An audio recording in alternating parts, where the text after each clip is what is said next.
It's a video extra from the Mossad Files, the weekly podcast that concerns itself with strategic matters regarding Israel.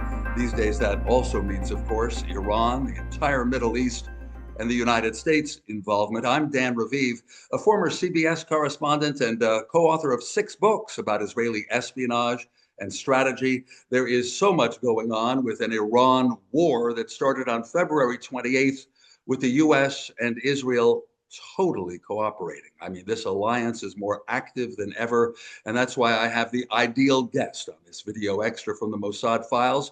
There you are, Danny Ayalon, a former Israeli ambassador to the United States. That was from 2002 to 2007. You were sent by the late Prime Minister Arik Sharon. After that, you were deputy foreign minister in a Netanyahu government.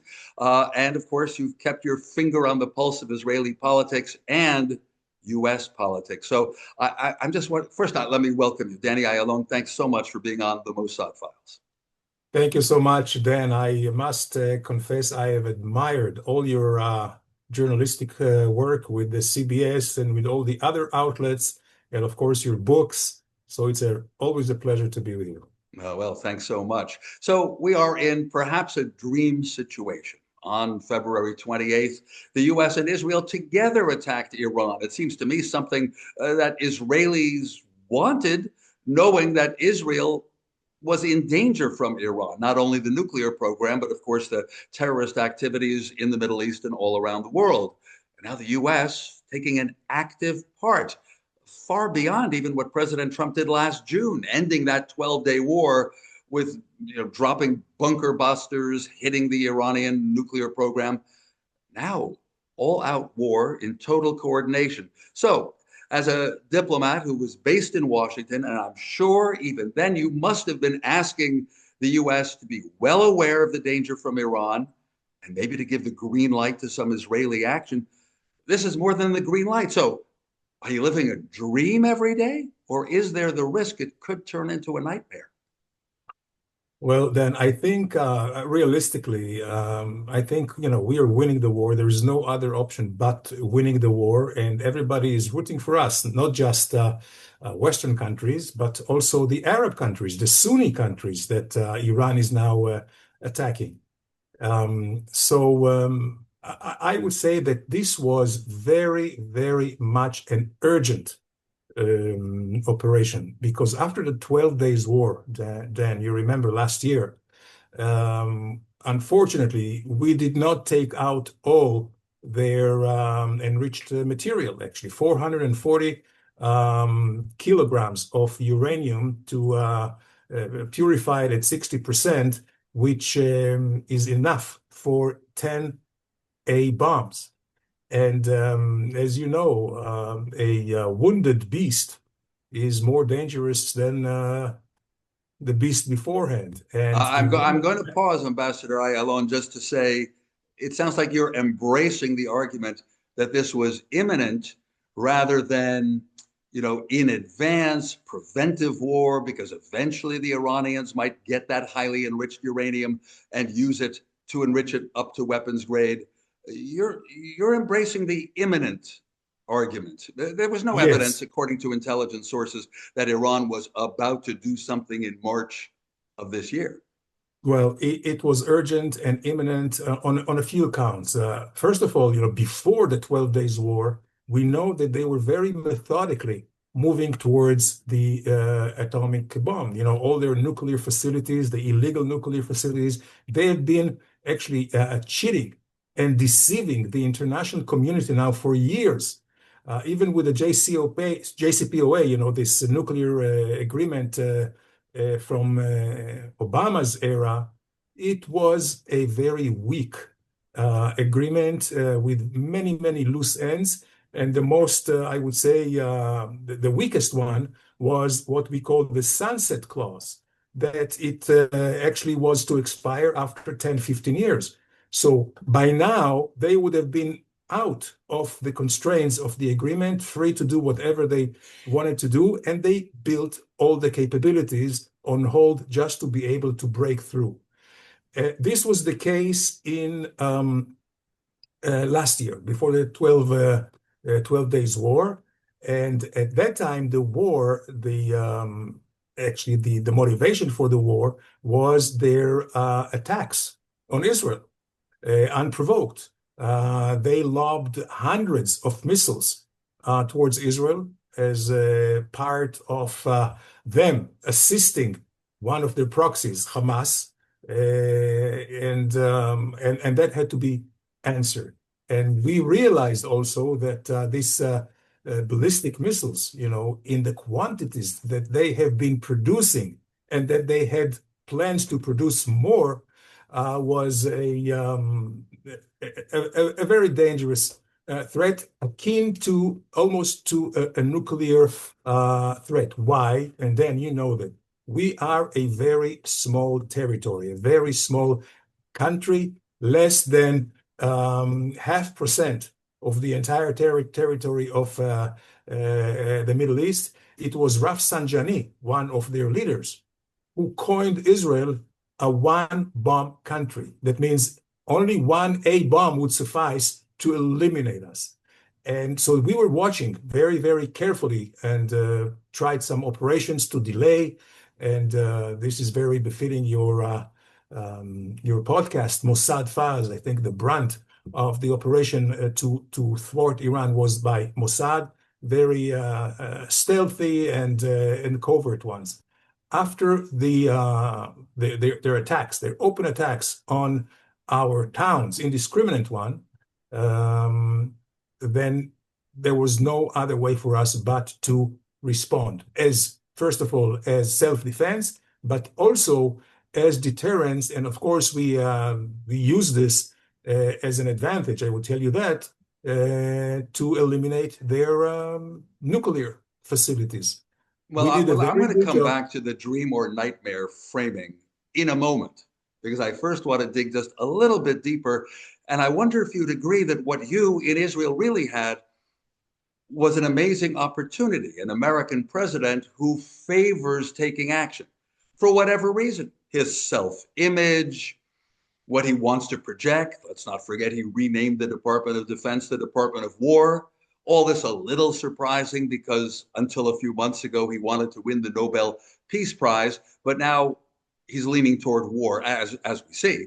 And in addition, as his critics say, maybe trying to distract from the economy, the so-called Epstein files, etc. Whatever the reason, right? If you were presently, as you were in the past, the U.S. ambassador, the Israeli ambassador to the U.S., you would have informed the prime minister what's going on.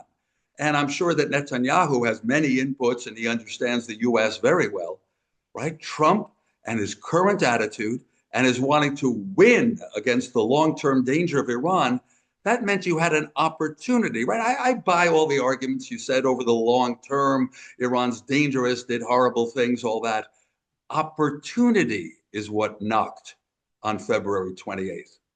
Yes, Dan. And Trump, I would say, unlike all his predecessors, all those presidents from the 90s on, I mean, we dealt, I personally in Washington, but throughout my diplomatic career with about 4 or 5 administrations. It started with the Clinton administration. Clinton and Rabin already discussed the nuclear threat from Iran. This was in the early 90s. And of course, then it was Bush, George Bush and Obama and Biden, and now twice with Trump, actually. And I think he is the only one, and I must give it to him, all the kudos for whatever you think or anyone thinks about Trump. He is a leader who takes bold decisions.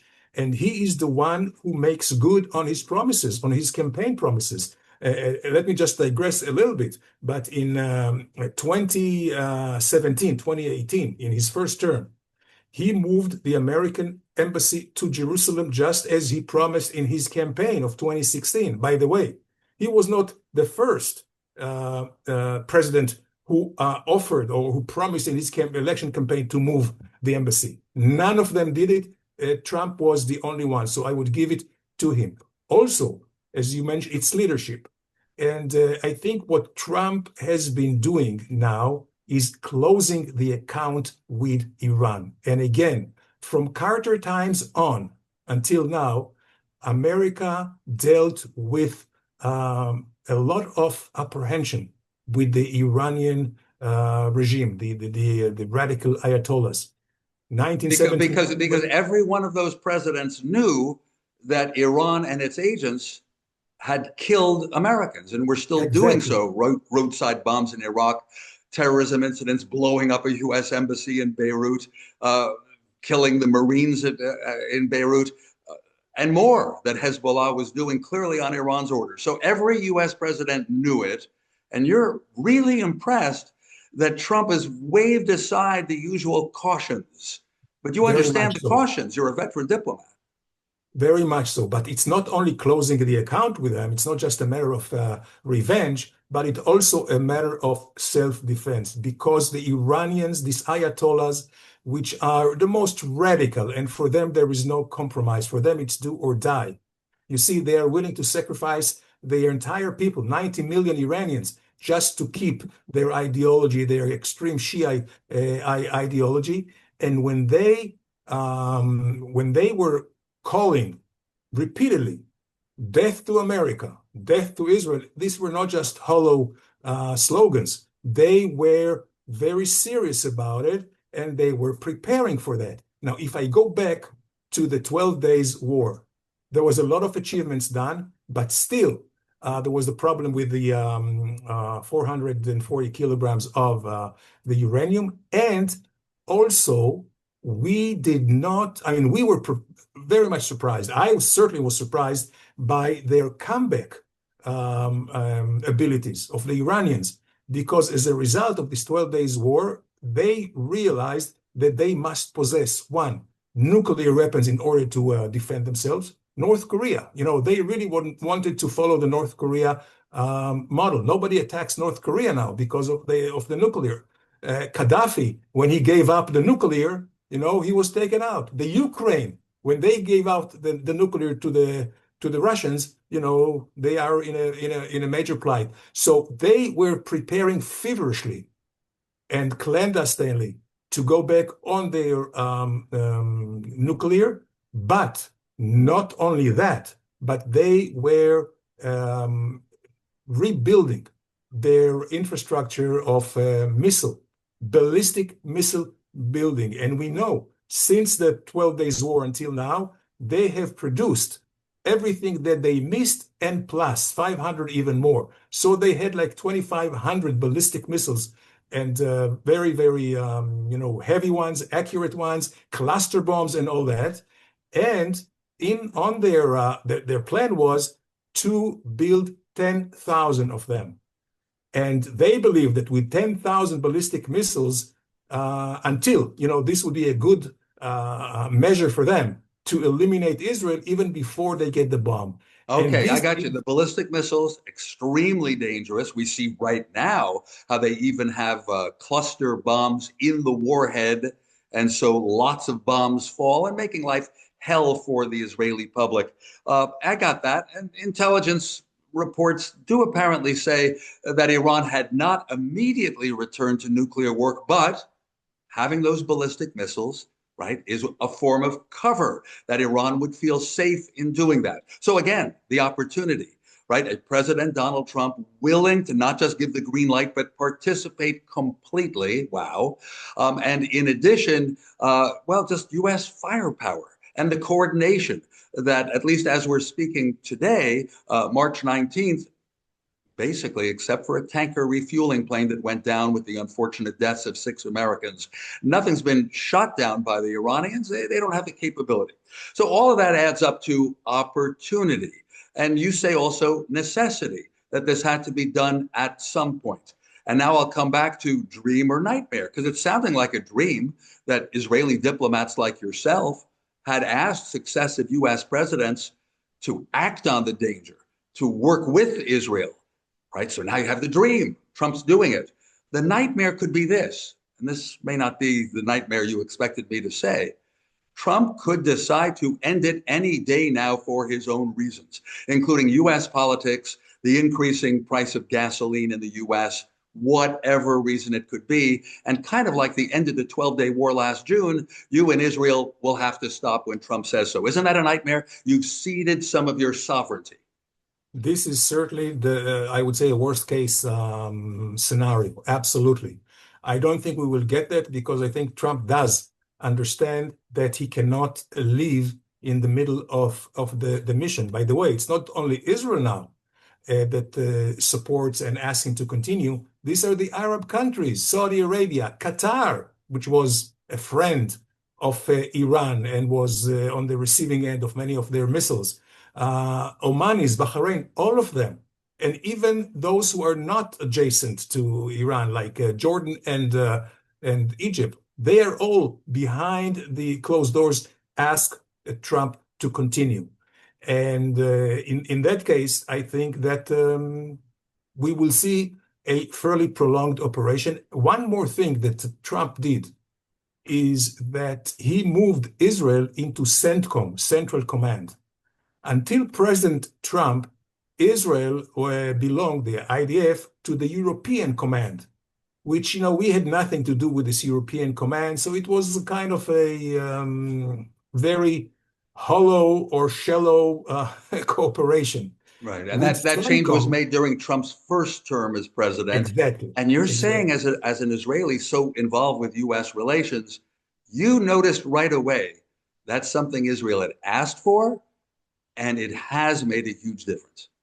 Sure, because that allowed us actually to really work together, shoulder to shoulder with CENTCOM in a seamless way, intelligence-wise, operation. We see now, you see how our two, mainly it's the U.S. Air Force and Navy, how well enmeshed are the operations with the Israeli Air Force. And I was very pleased to hear the president and also the Secretary of Defense, Hexet, as well as Secretary of State Rubio, really commending the Israeli capabilities and the cooperation. And I think that we are, let's say, since World War II, or even before, always in a coalition, or when the United States worked with allies, the U.S. carried the heavyweight.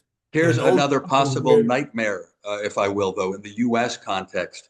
I think you'd acknowledge that Israel is less popular in many circles in the United States in recent years. And there may yes. be indeed a link even to the rise in anti-Semitism and anti-Semitic incidents. In general, the Republican Party is still pro-Israel, but even then, we have right-wing outliers who are highly nationalistic, and they don't like this war. There's a lot of criticism of Trump from inside his own tent. That could be troublesome. And the Democratic Party, well, opinion polls show that Democrats do not support Israel, not in the war against Palestinian radicalism, the Gaza war, or even what's happening now. So again, the negative sides for Israel could include losing even more support in the US and in parts of Europe that don't like war and mistrust Trump and Netanyahu. So, as a diplomat, what do you do? Work on it over the long range?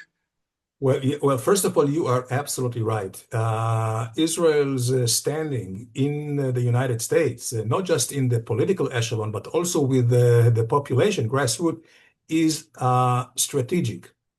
It is critical for Israel's defense and security.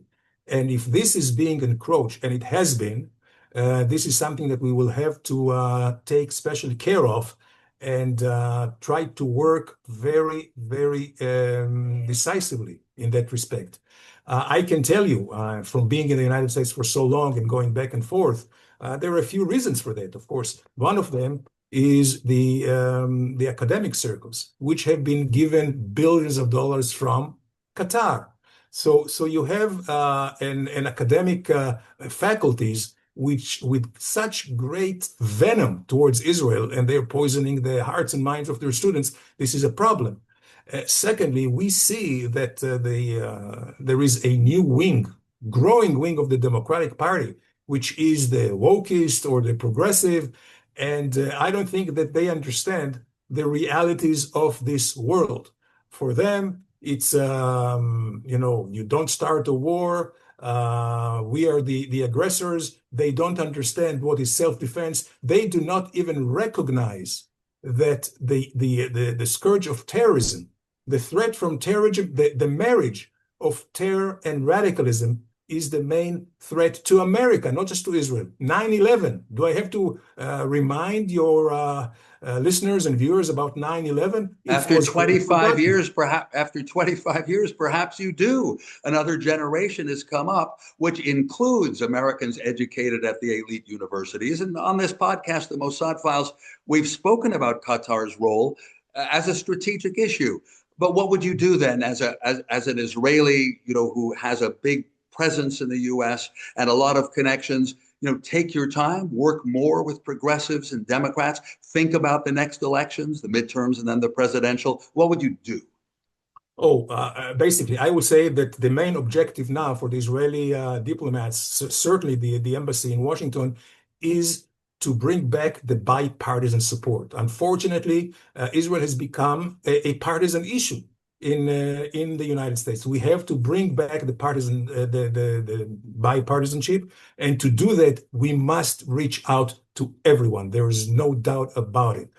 There is a fringe that is incorrigible. That it's not even worth our while and efforts. If you have like the squad, the Ilyana Omar or Rashida Tlaib, they are, I think, a very dangerous elements, not just against Israel, but I guess also against the United States. And I would put them aside, but we need to isolate them and to reach out to those who are more decent, who can reason with reality, who do not succumb to, I would say, intellectual laziness and just seeing, television pictures of bombing and they shy away. They have to really understand the realities of the world today. And I would say that had in World War II, had the Chamberlains of that time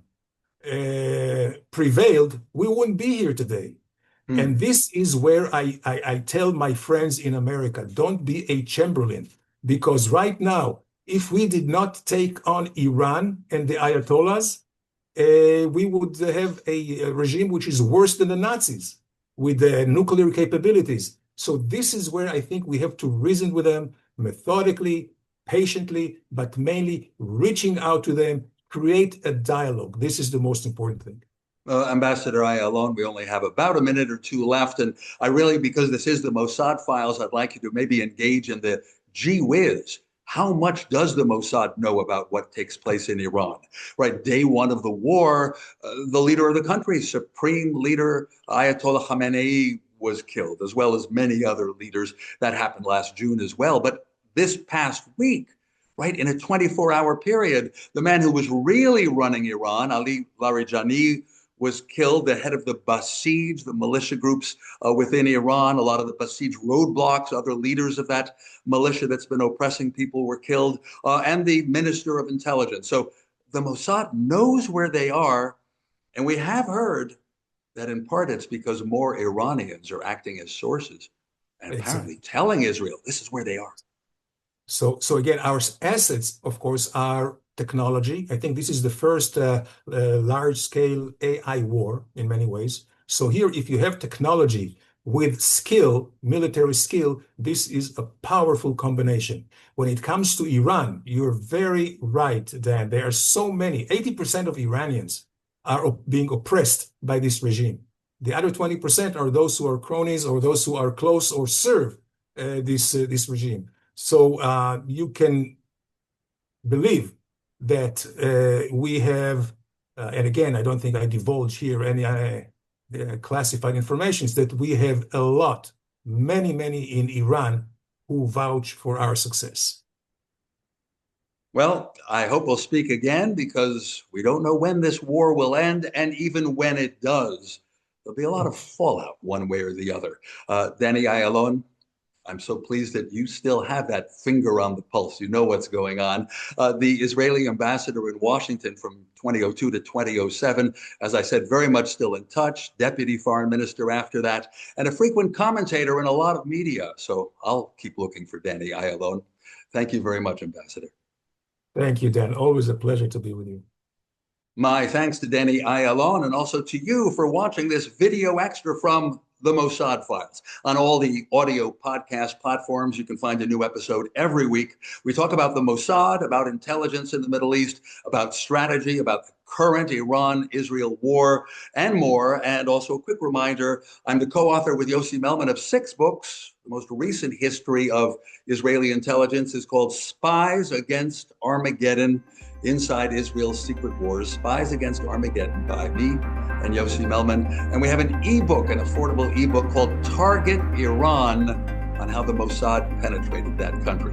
Till next time, I'm Dan Raviv. Thank you.